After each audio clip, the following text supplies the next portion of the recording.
Greetings, dear ones. I am Kryon of Magnetic Service.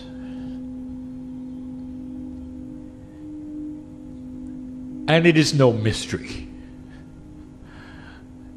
where you choose to sit here today.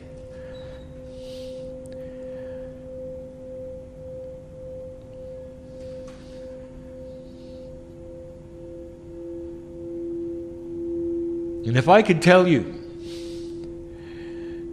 in a way that painted pictures in your mind of the lineage that has brought you here, you wouldn't believe me. You'd say that it's just too coincidental. Or you'd say that it's a plan that's outside of believability, of linearity, even of synchronicity.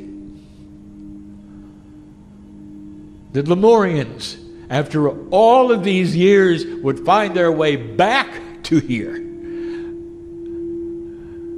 to sit on a modern cruise ship and pretend they don't remember.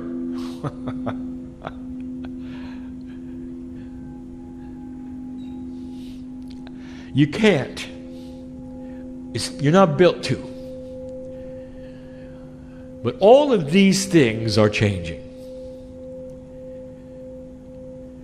The very blocks in your consciousness that keep you from seeing your Akash or validating ancient history within your DNA, these things are beginning to lift. But you can't see them in 3D.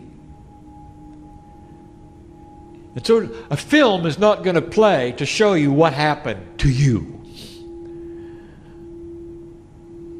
And you're not going to get pictures and sound, writing, that would help you to understand your part in it. It's just not going to happen that way. Because the Akash has an attribute that is quantum.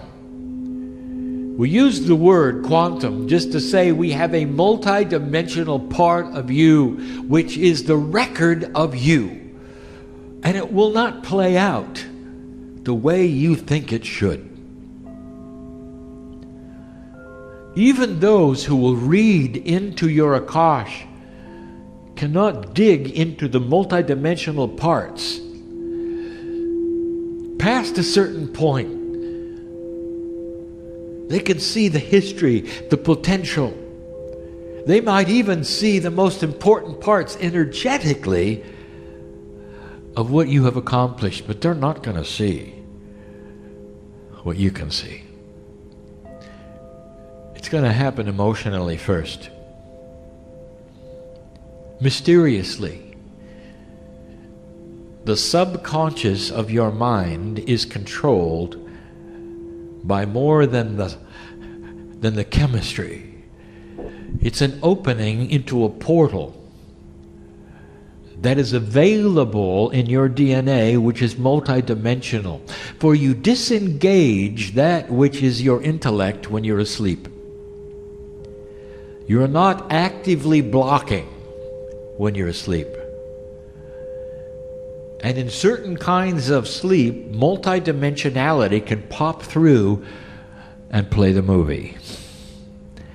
They become mind groups, thought groups, feelings, emotions, some powerfully good, some not so good. But all of them have something in common. They happened here.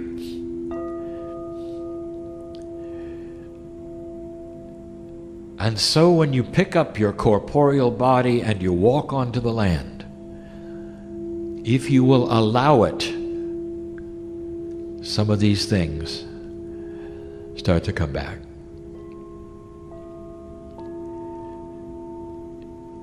In a few minutes, I want to talk about Gaia yet again in ways I have not. There is an energy of the land here who knows you. And it's not a mystery. Because your core soul is the same one that walked these mountaintops all those years ago. And so you're going to feel, if you choose to, this mountain speak to you. For the mountain has expected old souls to return, certain ones of them to return. What brought you here? The beauty of the trees? The color of the water? Or something else? Huh? Or something else. And so when you set foot on the land and you get out from away from the shopping and the excursions and you want to give ceremony or just sit and feel, I will tell you, it doesn't matter where you are. Let the mountain talk to you, and Gaia will do so. And you may get chills, and I will tell you what the message is. Welcome home. Welcome home. It's more than the teaching of Kryon. It's the teaching of the elders who walked these hills. The energies of the ancients who walked these hills. The places where the seeds still exist in the valleys that are sacred.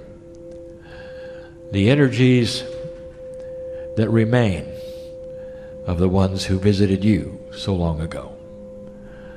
For many of them are calling this home to this day. And so the invitation in these few moments, dear ones, is clear. If you want to do it, open to these things that will speak to you in ways perhaps that you're not even aware can happen. And then when they do, sit and think for a moment. Is there a greater purpose? Is there a greater plan? What has brought you back? Is there something to do? And in most cases, the answer will be no. In most cases, it's simply an alliance. In most cases, it's the reason you'd simply call home. It's a handshake that says, I remember, and the circle is complete. And the circle is complete. And so it is.